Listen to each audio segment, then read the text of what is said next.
നീ തിരുവനന്തപുരത്തിന് പോകുന്നില്ലയോ? എന്നാത്തിനാ ആ ഫ്ലോ അങ്ങ് പോയി. ഈ കാട്ടക്കട എവിടെ ഉള്ളടേ?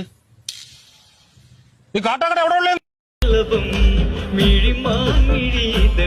കരിമഷിയാലൊരു പ്രണയം പിന്നാരം ചൊല്ലുന്ന സുന്ദരി പെണ്ണിന് മിന്നാരം ചൂടിയ കല്യാണം കുപ്പിവളക്കിലുക്കി കാണിക്കാൻ നിൽക്കാതെ